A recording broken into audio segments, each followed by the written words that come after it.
Olá, meu nome é Adriana Oliveira. Sou uma das idealizadoras do Trocas Preciosas, juntamente com a Priscila Almeida, a querida Pri. Para acompanhar episódios anteriores e nossos conteúdos, convidamos você, nosso ouvinte, a nos procurar no Instagram por @trocaspreciosas. Agora temos mais uma novidade para você. Acessando ao nosso link na bio, também poderá acompanhar a nossa newsletter mensal com o resumo dos episódios do mês. Movimento precioso com um link para Saberes no Panda e demais conteúdos que recomendamos.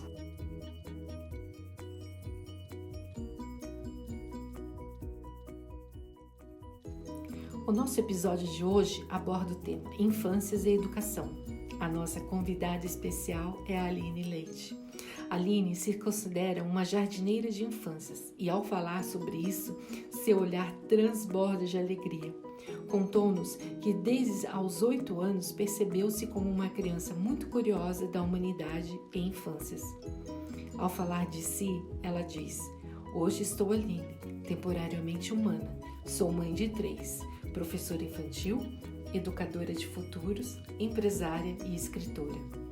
Também é responsável no perfil @ferinhas9educação, além de oferecer mentoria para as mães sobre educação profunda e consciente, mentoria infantil e mentoria beta. Recentemente publicou um livro chamado Como me tornei jardineira de infâncias.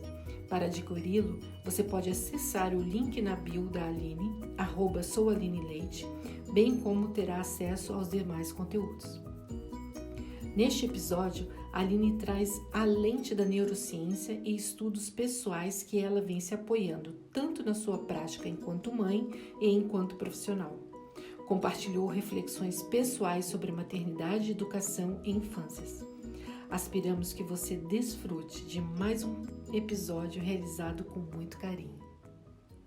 Olá a você que chega no podcast Trocas Preciosas. Bem-vindos e bem-vinda, Aline, a nossa jardineira de infâncias. É com alegria que dividimos a sua presença hoje, com reflexões sobre infância e educação. Bem-vinda, Aline. É uma alegria te ter aqui conosco. Gente, muito obrigada. Estou muito honrada com esse convite. Estou muito, muito feliz.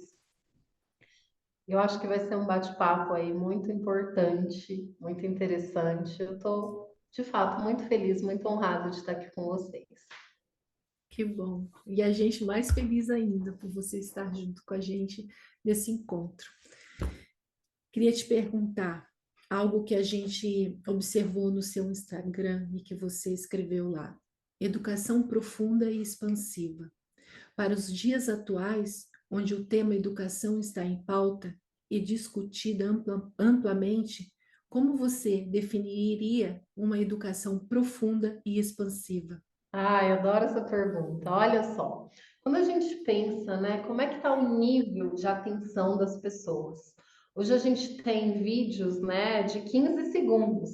Então, nesses vídeos, as redes sociais, elas prometem: acabe com a birra do seu filho em 3 passos.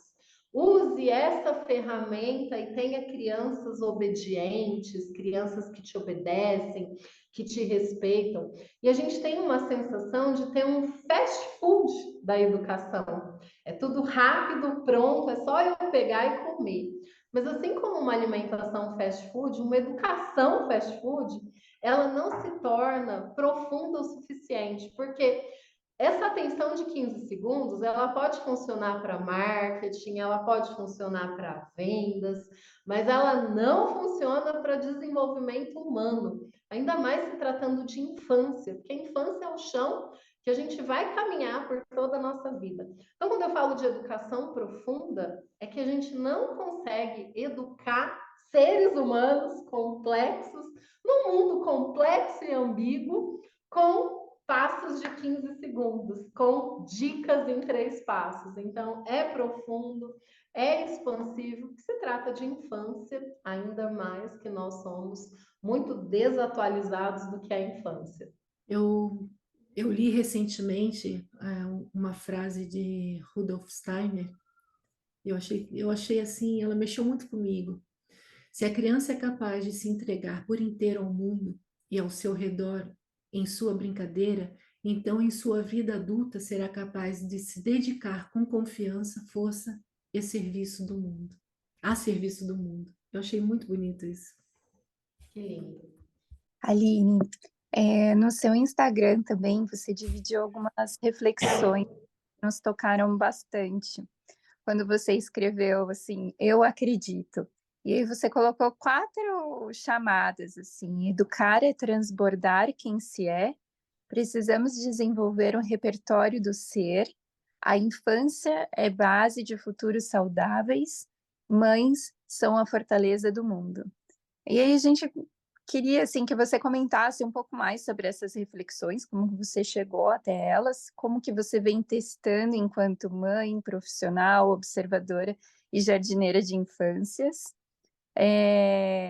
Seria como se passasse por essas 4 frases assim, o que é educar e como que a gente pode transbordar, ou como que acontece esse transbordar. Quando você fala de repertório do ser, que tipo de repertório é esse? Como que você define a infância, né? E por que que você considera como base de futuros? E acho bem bonito, assim, quando você fala, assim, mães enquanto fortaleza do mundo, assim, como que você chegou até isso? Se você puder contar um pouco pra gente. Claro. Então vamos começar com essa frase, né? Que eu uso muito ela, que educar é transbordar quem a gente é. Quando a gente pensa em educar, a gente não consegue falar sobre educar sem se autoeducar. A gente pensa que educação, né? Eu ensino o outro, mas eu não ensino nada. Eu só exemplifico. É impossível eu educar o meu filho para que ele seja uma pessoa honesta se o tempo todo eu estou contando mentiras. Porque se a gente se entende como um campo eletromagnético, né? Hoje a gente vive numa sociedade que a gente bota um monte de máscara. Eu falo que é a geração Let It Go, né? A geração Frozen. Encobrir, não sentir, nunca saberão. E a gente foi se acostumando a isso. Só que a gente é um campo eletromagnético, a nossa energia chega antes. E a nossa energia chega antes também nos nossos filhos, também nas crianças. Então, eu preciso ser o que eu acredito que seja, que existe de melhor, né, para um ser humano, para depois eu transbordar isso para o meu filho. Até 7 anos, a criança ela ainda não tem todos os seus corpos ancorados, né? Então, é por isso que mães de crianças pequenas se sentem muito exaustas emocionalmente, porque a criança está se entendendo como esse ser integral a partir dos corpos sutis da própria mãe. Então, isso a gente precisa cuidar da gente primeiro, para que a gente possa cuidar desse ser que acabou de ancorar aqui no planeta Terra. Então, eu vejo que muitos pais querem uma coisa que acontece muito no meu trabalho, né, como mentora de famílias, Aline, eu quero que meu filho leia mais. Porque só que você mesmo, né? Os pais me confessam, eu nunca li um livro inteiro. Aí eu digo, mas então não vai funcionar. Eu posso usar todas as ferramentas, tudo que eu tiver à disposição de melhor para ajudar o seu filho a ser um bom leitor, mas se ele não vê o exemplo em você, não vai funcionar tão bem assim. Então, nesse sentido, educar é transbordar quem se é. As mães são fortaleza do mundo e as mães, elas sempre foram desconsideradas e hoje a gente está adoecendo, né? E somos uma geração que está adoecendo coletivamente. Porque as mulheres são cíclicas. O nosso ventre, né? Não é só um útero, um ovário, ele é um centro de energia de criação, de criatividade. E nós somos cíclicas. Mas aí a gente vai para o mercado de trabalho e a gente quer ser produtivo como os homens. Aí a gente quer trabalhar, a gente quer desconsiderar os nossos ciclos menstruais. A gente quer desconsiderar o período que a gente pare um filho, né? Eu mesma, no meu primeiro filho, eu cometi esse erro de voltar antes mesmo de terminar ali o período do pós-parto, porque era uma demanda grande da empresa. Então, eu estava lá com o bebezinho, amamentando ele, ao mesmo tempo logada numa reunião online. Isso é extremamente tóxico. Por quê? Porque essa criança ela não é um ser fora da mãe. Os 1000 dias, a mãe e o filho, eles são um só.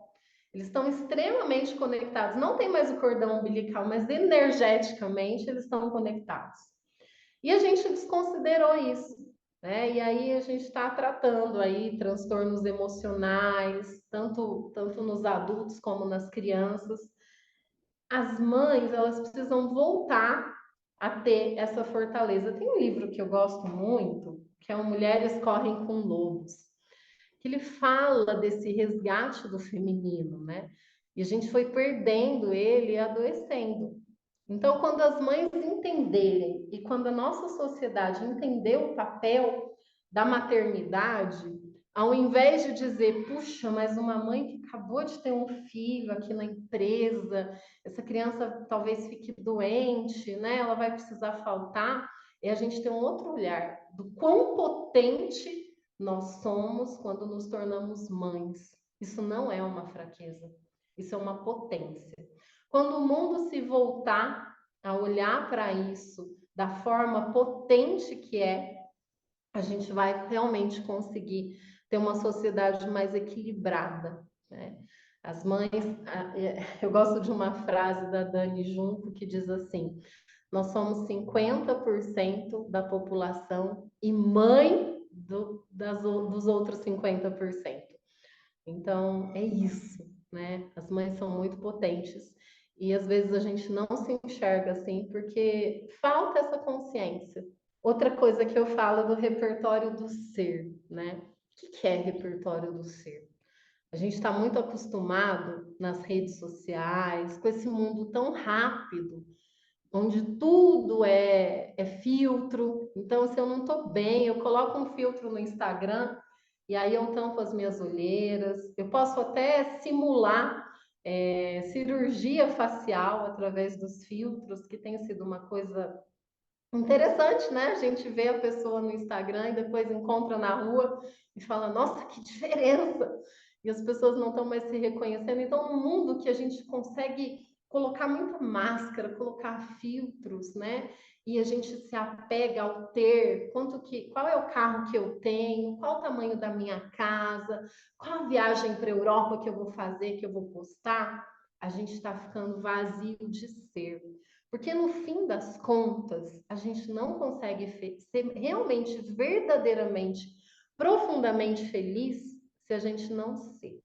E aí, como as crianças são o espelho, o reflexo do mundo adulto, elas também ficam nesse mundo cheio de pressa, cheio de cobrança para ser o melhor, quem vai chegar primeiro, quem tem a melhor nota no boletim, quem vai ganhar a medalha da redação, quem vai ganhar a Olimpíada da Matemática, e a gente esquece que no fim das contas só vale o ser. O ter, né, ele acaba sendo uma consequência, mas ele nunca é uma ponte que a gente vai caminhar nela. Porque se a gente substituir o ser pelo ter, a gente realmente se esvazia, a gente não fica bem. Então, quando eu falo de repertório do ser, é a infância se reconhecer como um ser único, que veio aqui por um propósito, que veio aqui para exercer uma escola, né? Eu acho que a vida é uma escola de aprendizagem e cada um de nós está aqui por um propósito da nossa alma, da nossa essência. E se a gente começa a direcionar esse olhar para a infância, o quanto eles vão crescendo empoderados da sua própria humanidade, num mundo repleto de tecnologia, eu nunca achei que seria tão importante a gente relembrar, né, da nossa humanidade, das nossas vulnerabilidades, das nossas aprendizagens, Quando eu falo de repertório do ser, eu estou falando da nossa criatividade, da nossa espiritualidade, da nossa linguagem. Nós somos os únicos mamíferos e, na verdade, a única espécie que exercita a linguagem. E na infância, as crianças já aprendem a se comunicar de forma violenta, porque é o repertório que elas têm, né? Poucas famílias se conscientizam do poder da linguagem, da comunicação não violenta com os filhos. É sempre o não, não pode, criança não tem querer. E aí a gente vai matando esse repertório do ser. E aí a gente vira adulto e precisa voltar lá na infância para curar a nossa criança interior. Porque, como eu falo, né, a infância é o chão pelo qual a gente vai caminhar a vida toda. Então, por isso que os adultos hoje precisam revisitar a infância para se curar. E por que a gente ainda continua repetindo isso com os nossos filhos? Sem entender mais sobre a infância, né? Querendo colocar o menino para quanto mais poliglota ele for, mais talvez chance de sucesso. Mas será que a linguagem que ele escuta de mim como mãe, de mim como pai, é uma linguagem de amor? Ou é uma comunicação ainda violenta, de comando e controle? Então não vai adiantar ele ser poliglota, porque talvez daqui a 10, 15 anos o robô vai falar 200 linguagens, 200 idiomas, e o ser humano não consegue aprender tão rápido 200 idiomas como a inteligência artificial. Mas se o meu foco está sendo só no idioma e não na linguagem, que é a única manifestação que existe da espécie humana, nós somos a única espécie no planeta Terra que se manifesta e se comunica através da linguagem verbal. E não é para aprender muitos idiomas, é para a gente poder comunicar com o nosso coração, quem a gente é, os nossos sentimentos, o nosso repertório humano. Faltou algum, Pri? Não, você abordou todos, assim, costurou de uma forma muito bonita, assim, o que você disse. E pegando o gancho, assim, do que você tem comentado, do que você comentou anteriormente, acaba sendo até contraditório, né? Porque a todo momento nós somos atravessados por emoções, né? Ou a gente está sentindo raiva, está sentindo tristeza, alegria, tudo. O tempo todo a gente está sendo atravessado. E ao mesmo tempo, nós somos analfabetos emocionais, né? E até você colocou isso em algumas das suas postagens, trazendo essa reflexão, né? Aí a gente queria que você comentasse um pouquinho, assim, por que que nós somos ainda analfabetos emocionais, se as emoções sempre nos atravessam, e como que a gente pode sair desse lugar da gente ainda não ter esse conhecimento sobre as emoções? Como que a gente pode cultivar esse espaço para a gente se familiarizar com as emoções ao seu olhar? Primeiro, quando a gente era criança, né, a neurociência não era tão potente da forma que é. Então, os nossos pais, eles repetiam padrões. Houve um tempo na sociedade humana que é chamada pedagogia nebulosa. Então, acreditava-se que a criança tinha birra e que aquilo era uma possessão demoníaca, né? Até dentro das religiões, Santo Agostinho, ele escreveu muito sobre isso, né? O quanto que a criança nascia má e precisaria dos pais punirem, castigarem para que ela se tornasse boa, para que ela ascendesse na sua bondade, porque ela na verdade nascia má. E isso foi resquícios e nós fomos criados com esses resquícios. Ou seja, quando a gente tinha um ataque de birra, né, de choro, os nossos pais diziam: mas você tem que se controlar, você vai. Ou usava de agressão física, ou usava de agressão emocional, porque quando você coloca alguém de castigo, isolado do acolhimento do adulto, é um tipo de agressão também, né? Ela pode não ser física, mas ela é uma agressão emocional. E a gente entendeu que ter esses sentimentos era algo ruim, né? Era algo que precisava ser sanado. Se vinha uma visita na nossa casa e a gente, por um acaso, não queria falar, não queria receber beijo ou abraço daquela pessoa, a gente era obrigado, porque olha só, ele vai ficar triste com você se você não der esse abraço nele. Nossa, mas você fez uma cara feia para o presente que ele te deu, ele vai ficar triste. Então a gente cresceu, né? Essa infância tendo confusão sobre os nossos sentimentos. Nossa, eu preciso me importar com o sentimento de um adulto, porque senão ele vai ficar triste comigo. A minha mãe, o meu pai, que são as pessoas mais potentes na minha vida, isso no primeiro setênio, né? A gente se confunde com a figura da mãe, como eu expliquei, e aí a gente é analfabeto das nossas próprias emoções. Às vezes a gente se vê comendo um chocolate porque a gente está angustiado, mas a gente nem sabe por que a gente está angustiado. Aliás, a gente nem sabe nomear que aquilo é uma angústia. A gente acha que a gente está comendo, né, além da conta, porque a gente tem um vazio no estômago, mas não entende que esse vazio, talvez, é porque a gente não foi acolhido na infância. E aí a gente se torna mãe, se torna pai, tem aquele ser humano. Os nossos filhos já vieram com outros downloads. Eles choram, eles dizem já: eu tô ficando bravo. Esses dias eu atendi uma mãe, ela falou: Aline, eu não sei o que fazer. Meu filho começa a me avisar que ele tá ficando bravo.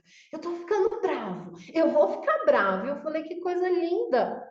Porque ele sabe que ele vai ficar bravo, ele já sabe o que é o gatilho da raiva. Isso é uma consciência emocional maravilhosa. Isso não tá errado, né? Então a gente é analfabeto emocional, não sabe lidar com as próprias angústias, tem feridas muito abertas ainda da infância, e aí a gente se torna mãe nesse contexto. E aí a gente acha que a gente pode ir lá no Instagram e comprar um curso de birra, que isso vai resolver a nossa vida como mãe. A gente vai lá e compra um curso como tornar o meu filho mais inteligente, ser o melhor gênio.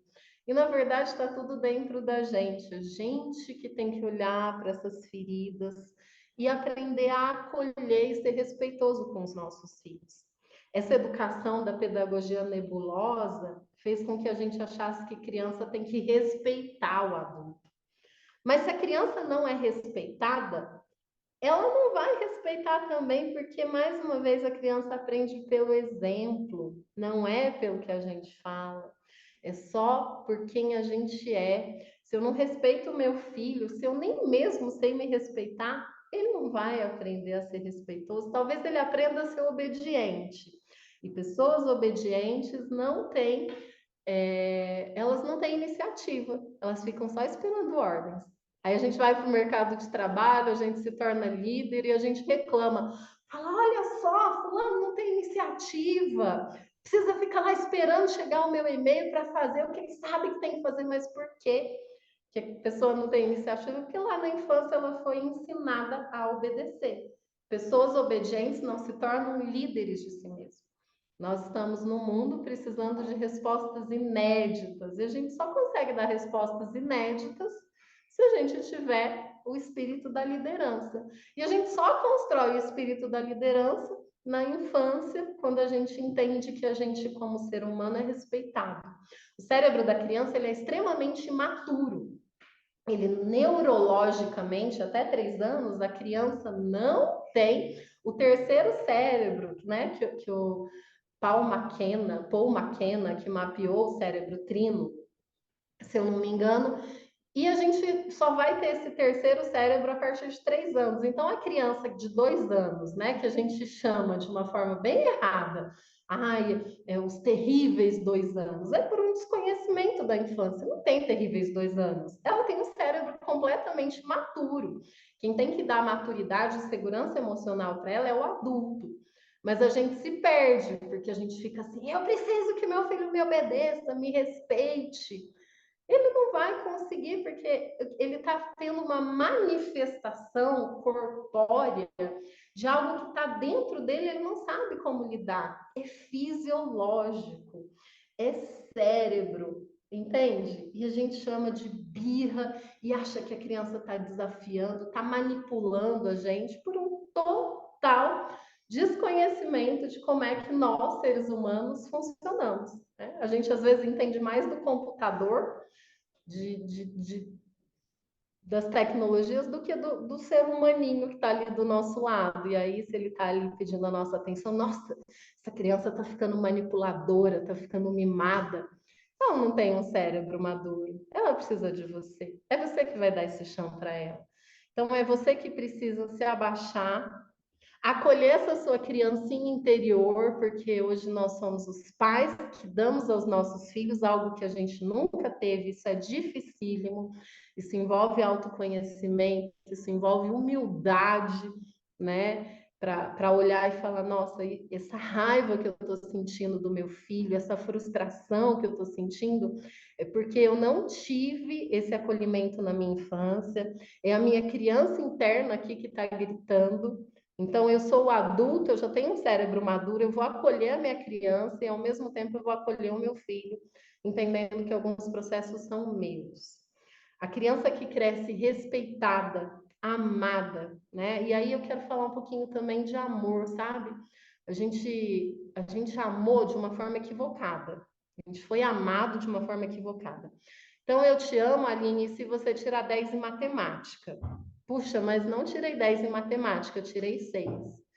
Aí ficava subentendido que, então, eu não sou amada, eu só sou amada quando eu tiro 10. O colo da mamãe é quando eu tô boazinha. Ai, tá boazinha, vem cá, meu amor. Se eu tô fazendo birra, se eu tô num processo de explosão emocional, não, eu te nego o meu colo. Eu vou te dar um gelo para você aprender a lidar com isso, porque você tá me causando ali uma frustração. Isso é amor condicional. E tudo que a gente precisa enquanto mamíferos, né, é sentir o amor incondicional. O nosso colo precisa estar disponível para o nosso filho, independente de qualquer coisa. A nossa escuta ativa precisa estar disponível para o nosso filho antes da gente julgar, né? Quando eles se tornam pré-adolescentes, a gente mentalmente talvez a gente pense: eu avisei, eu sabia que ia tomar essa decisão. Mas na hora deles falarem, a gente precisa calar esse julgamento e escutar de forma presente, sem julgamento, porque são processos deles. Eles precisam, a gente se torna o porto seguro e a gente é o porto seguro do nosso filho até ele ter 24 anos. Por quê? Porque é só com 24 anos que o nosso cérebro cria o terceiro andar, que é o terceiro andar da empatia, do autocontrole. É só com 24 anos que o nosso cérebro, de fato, se torna maduro. E a gente precisa estar e ser esse porto seguro dos nossos filhos até eles chegarem nesse terceiro andar do cérebro. A gente tem muito chão, né? Como pai, como mãe. Mas a gente não olha para isso e a gente é analfabeto mesmo. Eu não consigo pensar numa outra palavra que não sermos analfabetos emocionais. Né? A gente precisa aprender o beabá. E pela sua experiência, Aline, como que a gente, nós enquanto pais, né, como que a gente pode, saindo desse lugar de analfabetos e a gente partir para um processo de familiarização, enquanto a gente está sendo atravessado, enquanto a gente está no processo de educar, enquanto a gente está no processo de aprender com os nossos filhos, quais caminhos possíveis que você visualiza hoje?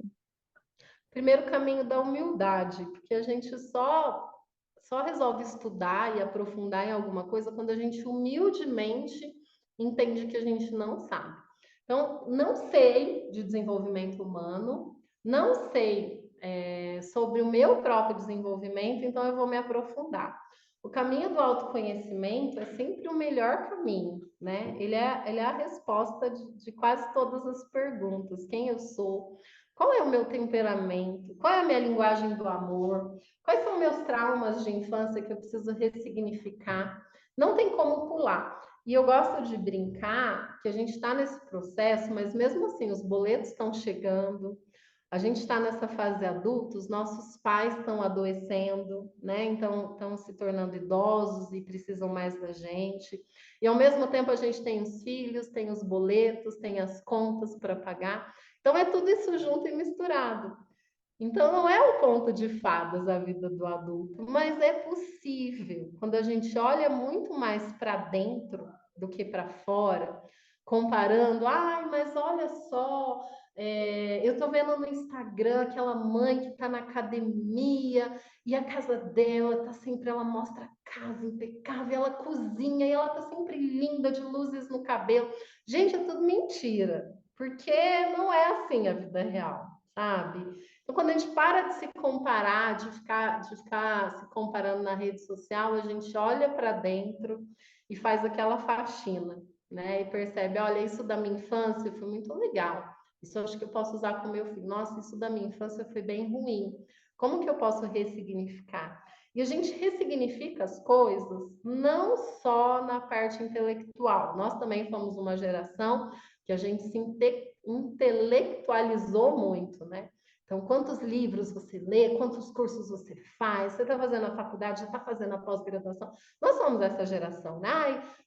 Eu fazia 2 faculdades ao mesmo tempo, então, quanto mais intelectual. Só que esses processos da maternidade, da paternidade, eles não são cognitivos, eles são do sentir, né? Então, são filtros que estão no nosso centro, do nosso peito mesmo. E às vezes colocar a mão no coração e pensar assim, silenciar e pensar o que meu filho está precisando nesse momento. Se você tirar da mente, o seu coração responde, né? Porque a gente no comecinho estava falando, o coração é um campo eletromagnético.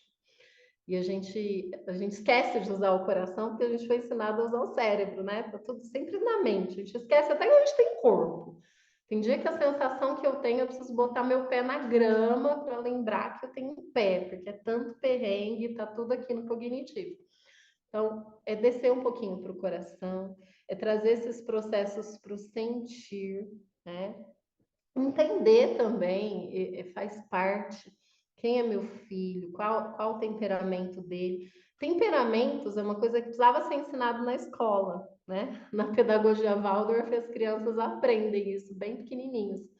Mas no sistema tradicional, a gente não aprende temperamentos. Quando você entende temperamentos, a gente pensa que é um conhecimento atual, mas ele foi feito o download lá por Hipócrates, na Grécia Antiga. É um conhecimento muito antigo, mas que faz total diferença quando a gente entende o outro por esse filtro dos temperamentos, né? Então, a gente, como pai, como mãe, Priscila, a gente precisa estudar e a gente precisa aprender a sentir do que o nosso filho precisa e ressignificar muito da nossa infância, ressignificar muito do nosso autocontrole, da nossa impaciência. Os filhos, eles vêm esfregar um pouquinho na nossa cara quanto a gente ainda tem que evoluir, né? A gente acha de forma arrogante que a gente que está ensinando, na verdade, a gente está mais aprendendo com eles do que ensinando como a gente queria, como a gente, né? Eu ensino. Não, eu mais aprendo. Hoje, como mãe de 3, eu vejo muito isso. É interessante que você fala, né? Eu, pelo menos particularmente, né? Eu tento me educar e me julgar menos no meu processo, né? De mãe, né? Porque por muito tempo eu me achei uma mãe muito permissiva. Mas assim, quando eu olho para trás, eu falo assim, eu fiz o meu melhor com o melhor que eu tinha. É o que acontece realmente, né? E aí nesse processo a gente identifica os traumas, as crenças limitantes que nos prende, né? E mantém a gente numa prisão ilusória do que é a vida, né? E isso é terrível. E nos impede de fazer o uso de mais de 10% da nossa capacidade, tanto cerebral como emocional. E aí, às vezes, a gente se depara com situações emocionais que a gente fala, o que está acontecendo? Eu não sei lidar com isso. Né? Exatamente o que você fala dos analfabetos emocionais, que boa parte de pais hoje estão vivendo por isso, né? Eu acho que eu particularmente já vivi, né? E tento melhorar a cada dia, né? Uma coisa que Aí, ajuda muito a gente a lidar com a culpa, né? Porque nasce uma mãe, nasce uma culpa. A gente exato. nasce como mãe cheia de expectativas, né? E a culpa, ela é uma mochila muito pesada que não ajuda a gente em nada. Ela só dá medo de errar. E como o nosso pensamento cria a nossa realidade, né? Talvez tudo aquilo que você tem medo é exatamente o que vai vir acontecer. Então, sempre ressignificar a culpa, tirar a mochila mesmo e falar, não, tá muito pesado. Gosto muito do que o Bert Helling fala sobre a maternidade, que a maior função dos pais é darem um presente que ninguém mais vai dar pra gente, que é a vida. Então, quando a gente honra isso, né, a gente ressignifica, inclusive, essa relação que a gente reconhece que não foi a ideal com os nossos pais, mas que eles deram o melhor que eles tinham disponíveis, porque eles são vítimas de vítimas, né?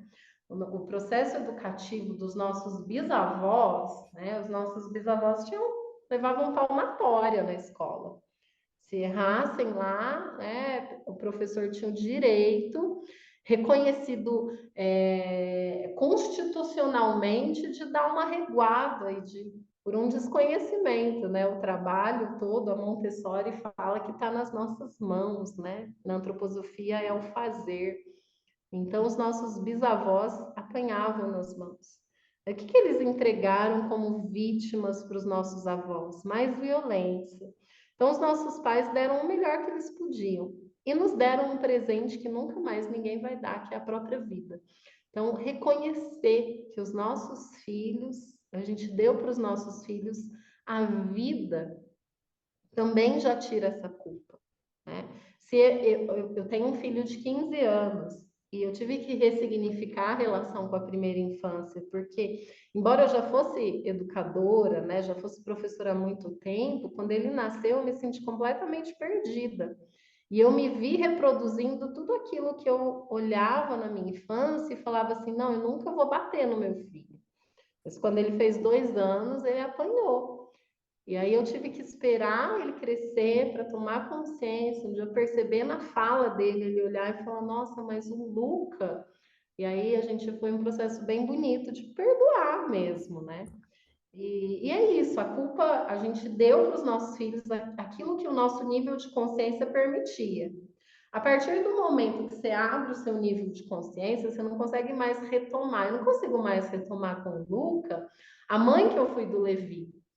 Não dá, é um processo que não volta. Mas ficar sentindo culpa da mãe que eu fui com o Levi só vai me trazer uma mãe adoecida, culpada, né, triste, e que não vai me ajudar a ser a mãe que o Levi precisa hoje como adolescente. Então, ressignificar sempre essa culpa, deixar ela como uma mochila, né? Fechar os olhos e se imaginar tirando a mochila das costas. E como que eu me sinto sem a culpa? Porque a culpa ela só serve para pesar.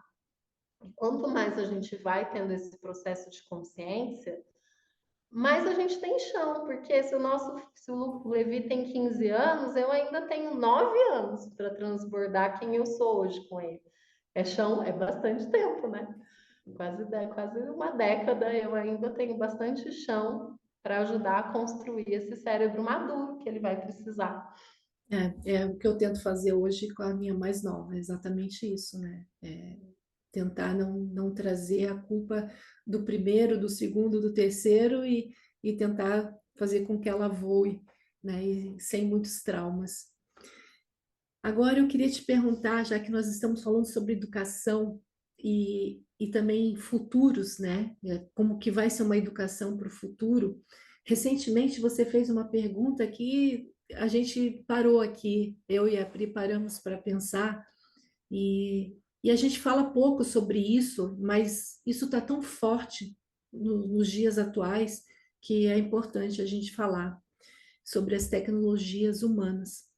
Se você pratica com seus filhos e o que seria tecnologias humanas e como praticar com os nossos filhos e as crianças em geral. A gente está sempre, o nosso olhar está voltado para a inovação atualmente, né? Hoje eu estava vendo, vocês estão fora do Brasil, hoje é o Dia dos Namorados, né? Valentine Day, não é isso? É hoje? Foi ontem? Foi Foi eu. ontem. Foi ontem. E aí eu estava lendo um artigo no LinkedIn falando de uma empresa que já está criando robôs que podem servir como companheiros e estão sendo programados para expressarem sentimentos como se fosse de um humano. Então, o humano tem ali como companhia o robô, e reconhece nesse robô sentimentos muito parecidos com os dos humanos, né? E aí eu fiquei pensando sobre isso. Os nossos filhos vão viver tecnologias muito exponenciais. Cada vez mais a gente está despertando para entender que a tecnologia e a inovação ela tem feito muitas coisas. Mas qual que é o papel da tecnologia e inovação? A gente tem que escolher qual o nosso olhar para tudo isso, né? Será que é o olhar de que, meu Deus, você é substituído por um robô? Ou será que a inteligência artificial vai nos dar um espaço maior para a gente exercer a nossa humanidade? Vou usar um exemplo aqui: os carros autônomos. Qual é o pensamento que a gente precisa pensar para dirigir um carro? Que a gente está lá na estrada, a gente está dirigindo um carro. A gente não precisa pensar muito, né? É um pensamento linear, automático. A máquina já faz isso melhor do que a gente. Previne acidente, a máquina não sente sono. Então, se a máquina vai dirigir para mim, esse momento que a máquina está dirigindo, o que eu posso fazer? Se eu estou com meu filho, eu posso ter algumas conversas profundas que às vezes no dia a dia, no trabalho, eu não consigo. Então, a inteligência vem para dar espaço para a gente exercer processos humanos que a gente foi esquecendo. A nossa geração vem da Revolução Industrial, né? É o trabalho em série, é o trabalho da alta produtividade. Quanto mais eu produzo, mais sucesso eu vou ter. E aí a gente se tornou um pouco máquina, aí a gente adoeceu, veio depressão, ansiedade, burnout, todos esses nomes, né, que têm surgido, remédio para dormir, comprimido, que é para quem tem transtorno de aprendizagem, os adultos estão usando para conseguirem render mais no trabalho, e a gente adoeceu enquanto sociedade. E agora? Quais são os processos humanos? Quantos médicos que queriam ser músicos a gente tem aí nesse mundo? Quantos advogados que gostam de pintar, de fazer arte? A máquina vai possibilitar que a gente exerça mais de uma função, que hoje a gente não consegue porque a gente não tem essa tecnologia potente. E quando a gente pensa em tecnologias humanas, é tudo que a máquina não consegue copiar do humano, que são as relações, a conexão, né, seja com a natureza, com algo maior, o que você quiser chamar de acordo com as suas crenças. Um computador ele não tem essa noção, mas nós, né, humanos, a gente precisa disso, dessa conexão com o todo, das relações, a nossa própria respiração, né? A meditação hoje ela é muito falada e algumas pessoas têm até preconceito, nossa, meditação, coisa de monge. Eu achei muito bonito que eu vi um post da Adri meditando num lugar lindo, uma coisa muito bonita que ela escreveu. Meditação é respiração e a gente esquece de botar intenção. Então, se você começa a ensinar o seu filho, a mostrar para o seu filho que ele pode acalmar a mente para respirar, que ele pode tirar um tempo no meio do dia para pôr o pé na grama, para sentir os aspectos sensoriais do vento, da grama, do gelo, e que isso é tecnologia humana, né? A máquina não vai saber o que é quente, o que é frio, porque ela não tem essa parte sensorial, mas essa parte é fundamental para nós humanos. Quando a gente fica muito dentro de um único ambiente, sem ver o céu, a gente adoece. Então, as tecnologias humanas é isso, é a criatividade, né? A criatividade é o nosso maior centro de poder. Mas na escola a gente recebe a flor e a flor tem que ter o miolo amarelo, as pétalas vermelhas e vão tirando da gente isso, né? Aquele desenho pronto, só pintar e pintar das cores que a professora fala. Então é voltar para esse lugar de criar, de sentir, de se relacionar. E como mãe, eu pratico as tecnologias humanas, primeiro meditando, me tornei uma pessoa meditativa há alguns anos, e com isso os meus filhos vão vão entendendo que está tudo bem se a mente deles está muito agitada e eles pararem e se conectarem com eles mesmos. Independente se eles estão na aula, se eles estão andando na rua, se eles acordaram num dia corrido. E aí você dá uma ferramenta muito poderosa num mundo muito complexo e muito acelerado, que é a ferramenta de se conectar consigo mesmo. Todas as respostas que a gente precisa não estão fora da gente, estão dentro. A gente desaprendeu a acessar, né? Por um sistema que mantém a gente robótico. E isso é interessante para o sistema, mas causa infelicidade. Então, se eu ensino meu filho a técnica da meditação, da respiração, estou entregando ali para ele uma ferramenta e ninguém precisa de nada para meditar. É diferente de outras ferramentas de expansão de consciência, né? Preciso, sei lá, do ambiente, da substância, mas a meditação não. Ela está disponível para todo mundo, o tempo todo, independente do lugar, independente do que esteja acontecendo.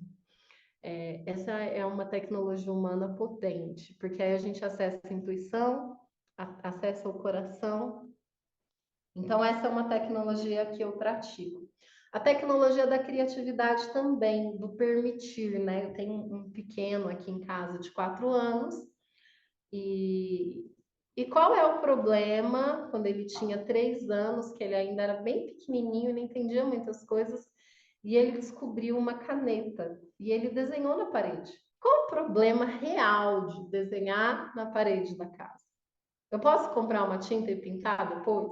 E aí, quando a gente fez isso, né, que foi no final da pandemia, que a gente resolveu retomar a sala de música, ele falava tchau, Batman, tchau, Homem-Aranha, para os desenhos dele, né? E foi muito bonito aprender isso com ele. Então, permitir, né? Quem falou que um coador de suco, eu comprei um kit de coador de suco, todo colorido. E ele abriu minha gaveta e ele pegou aquilo e levou para o quintal para coar joaninha. E ele descobriu várias coisas, virou o chapéu do urso. E eu falei, poxa, eu posso ir lá e comprar outro. Mas essa ferramenta do criar, do dar novas possibilidades para um objeto que eu nem sei para que serve, porque acho que ele nunca tinha coado um suco, né? Eu, adulta, sabia. Mas essa permissão, né? Deixa eu permitir meu filho criar, deixa eu permitir o meu filho gostar mais da caixa que veio o brinquedo do que o brinquedo eletrônico, que é só ligar o botãozinho, ele já faz tudo, e o papel da criança é só observar. A caixa é mais legal, a caixa vai virar foguete, vai virar casinha. Então, essa tecnologia humana é a tecnologia do permitir a criança vivenciar, né? A gente fez um trabalho bonito nas férias de congelar a natureza. Então, a gente foi pegando grãozinhos, gravetos e botamos tudo no congelador para sentir. E foi tão bonito ver o Luca fazendo isso, falando das cores. Depois, no dia de sol, né? As gotinhas ficaram refletindo como se fosse o arco-íris, e aí ele me falando, olha as cores do arco-íris, você sabe que eu já sei falar todas as cores. Eu achei que eu ia ensinar ele alguma coisa com essa atividade, mas na verdade eu saí de lá mais sábia. Então, tecnologias humanas é isso, é olhar para o rosto do seu filho enquanto ele está falando, ao invés de estar respondendo uma mensagem no celular de uma pessoa que talvez ela pode esperar pela resposta, mas talvez aquilo que seu filho queira te falar está vindo ali agora, porque ele está sentindo, ele precisa que você escute. É desligar um pouco essa nossa mania robótica de querer fazer muitas coisas e não observar as pessoas, de sermos bons com máquinas. Eu brinco aqui em casa, né? A minha família toda vem da engenharia, e eu já escutei muitos deles falando, ai, Aline, esse seu papo de infância, a gente é de exatas. A gente é de exatas. Você não entendeu que a gente é de exatas? Aí eu digo assim, se a gente habita o planeta Terra é feito de humanidade. Todos os humanos um dia passaram pela infância, a gente precisa entender de humanos também. Não tem esse papo de exatas, sabe? A gente precisa entender de humanos e o futuro vai ser feito pelas tecnologias humanas, porque a artificial já está aí, não tem volta, já está potente, vai se tornar exponencial. Voltou. Voltei. Cortou um pouquinho. Eu vou repetir. Então, o que eu disse é assim: as tecnologias artificiais já estão potentes, já se tornaram exponenciais. Agora a gente precisa voltar o nosso olhar para o que nos faz humanos. Acho que esse é o futuro. E Aline, a gente está caminhando já para o final, assim, a gente queria que você falasse rapidamente, assim, os seus movimentos, falar do seu livro, para que a gente, para quem está nos ouvindo, assim, possa ter mais contato, assim, com os seus movimentos tão bonitos e que causam tantos benefícios, assim, à sociedade. Ah, legal. Escrevi um livro, né, uma autobiografia que conta como me tornei jardineira de infâncias. Então, nas minhas redes, sou Aline Leite, @sou Aline Leite, você me encontra em todas as redes por esse arroba. Tem lá os links da compra do livro, né? Eu sou mentora de famílias e de crianças. Então, esse trabalho com as crianças é um trabalho que eu não consigo abrir mão ainda. Eu gosto muito de atender as crianças e de fazer um caminho que eu chamo de trilha do repertório do ser, né? Então, as crianças, a gente vai trabalhando com as histórias e elas vão se alfabetizando emocionalmente. É um trabalho bem potente que eu faço e que eu gosto bastante. Atendo muitas famílias que estão fora do Brasil, né? Quando elas vão para fora do Brasil, elas percebem como que é difícil para a criança, às vezes, essas mudanças, né? E aí eu consigo fazer esses atendimentos para ajudar. Eu trabalho como mentora de mães também, de famílias, então as demandas que as mães estão enfrentando, sejam mães que estão com bebês pequenos, as mães dos maiores, num processo de acolhimento, de escuta e de plano de ação, né? O que a gente pode entender desse processo?